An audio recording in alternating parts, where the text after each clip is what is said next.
More into randomness. So, if you were stranded on a desert island, what three things, knowing that that's where you were headed, I guess, what three things would you bring with you? Not people, items, objects. Oh, I had a person. Oh, okay. Well, I'll allow it. Melissa's husband.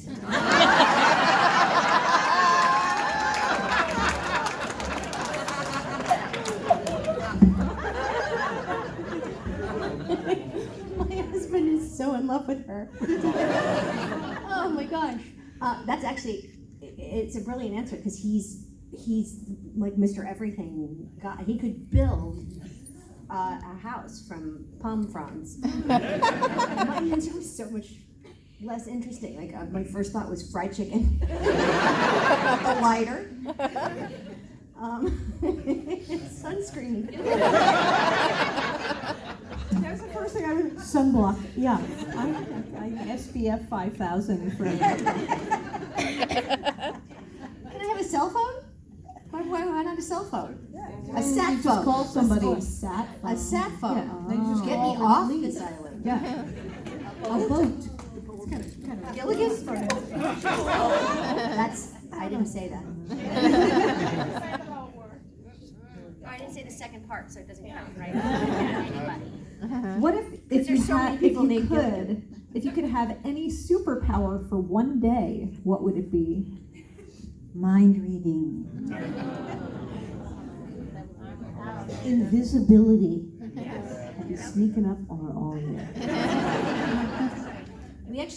I did this with my kids once. We were sitting outside. I had all four boys at the same time, and they had some really interesting superpower ideas. My one child, who's 6'5", said he would just get in the way all the time. My youngest child said screaming was his superpower. I'm flying. I would like to fly. Flying. Do you have any book recommendations that you can give us for anything you're currently reading or maybe your favorite books? Their books.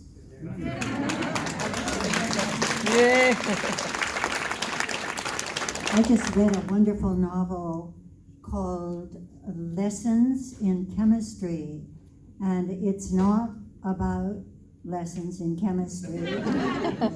It's really wonderful, very heartwarming, funny, smart book by an author called Bonnie Garmus. It's her first book, and it's a breakout bestseller. And boy, you can sure see why. I just loved it. I'm actually having a really fun time. I'm reading my way through. I don't know if any of you are familiar with Mary Roach. She wrote Stiff, Gulp, Grunt, Bonk, and Spirit. And her books are Stiff is an examination of what happens after we die to our bodies, whether they're donated to science or they're donated to the FBI or they're, and it's fascinating. Gulp is the alimentary canal. Spirit, or Spook, it's called Spook, is scientific analysis of what happens to our spirit after we die. Bonk is human sexuality, but she writes with such humor. Yes, I read Stiff. It's great. Stiff is great. She's hilarious, and it's really informative. I really enjoyed these books. I didn't think I would. I just had no idea about them. One of my girlfriends said, you of all people will love this, and I'm having a great time with them. I'm reading a lot of weird sci-fi. I get those things where it's like, it's a bargain on Kindle for $1.99. I go, okay. It's like the Scholastic Book Fair where you buy all of them. It's that. Right now, I'm reading a strange science fiction. I'm always reading like all this apocalyptic stuff. It's like, like there's not enough going on. I have to read about the end of the world. I'm like, weird. And it's not surprised. The never-ending end of the world. It's very, very weird. It's like something has happened to time and it's all off and it's fascinating. And then the other one I was just reading, if I go back to, is called City on Fire. And it's all a whole novel set in New York in the 70s, following all these different characters. It's fascinating. Are there any particular fields of interest that you have that do not involve the entertainment industry that you can share with us? anything that you're particularly passionate about that doesn't have anything to do with entertainment? I'm passionate about climate change. I'm very worried about climate change, and I'm thinking, don't know how much time I have left here, but I'm thinking, what can I do for the people who do have time left here? This summer in particular has been so mind-boggling in terms of the climate events that have gone on all around the world, you know. I mean, there is no place that is safe. I first realized this when that storm hit Montecito, you know, where all the beautiful people live, in the most beautiful town, in the most beautiful houses, by the hills, by the ocean, you know, everything is perfect. And those boulders did not care, you know, they just came rolling out of the hills, just smashing people, houses, mud, you know, everything. And I thought, oh, there is no place that you can go and hide anymore. So that's very much on my mind, yeah. Thank you.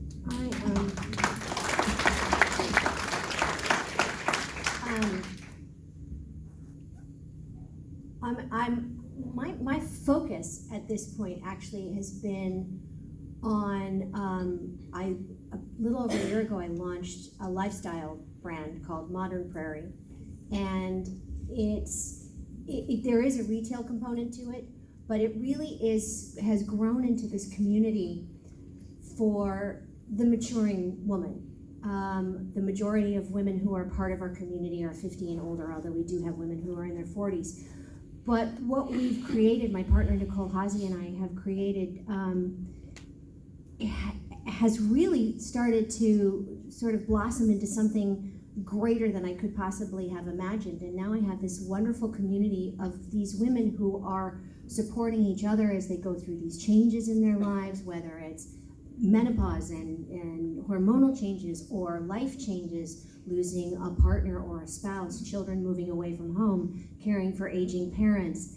And we started doing these wonderful workshops. Allison was a part of one of our workshops on resiliency and overcoming hardships and obstacles.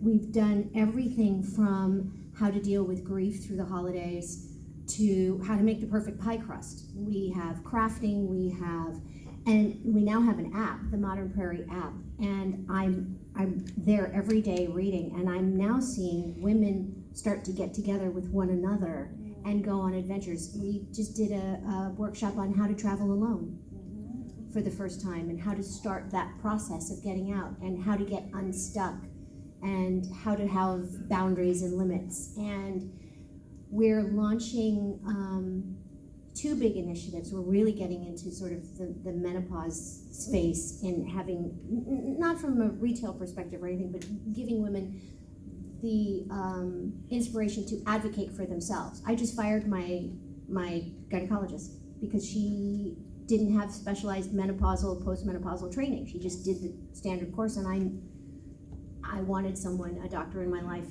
who would take me a step further. I don't want to do I didn't want to do HRT, but I do want to talk about the issues of my aging body with someone who understands it. And so we have that, and then we're launching a huge initiative on food justice. And all of we have a group of trusted Prarians who are our experts in various fields, and we're all going to our local food banks to work and volunteer, and the women in our community are coming as well. And then this, towards the end of the year, we're launching a program we'll have templates to help people start farmers markets of their own in their own area, whether it's urban or suburban. And we'll be providing chefs to come in to teach people how to cook vegetables that they're not familiar with, and to make sure that people and children have access to healthy whole foods, and are also supporting their local farms. Nice. So that's my background.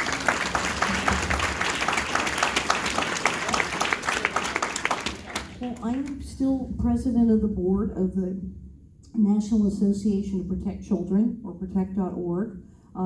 We changed laws in 7 states and some at the federal level regarding the protection of children and laws regarding child abuse.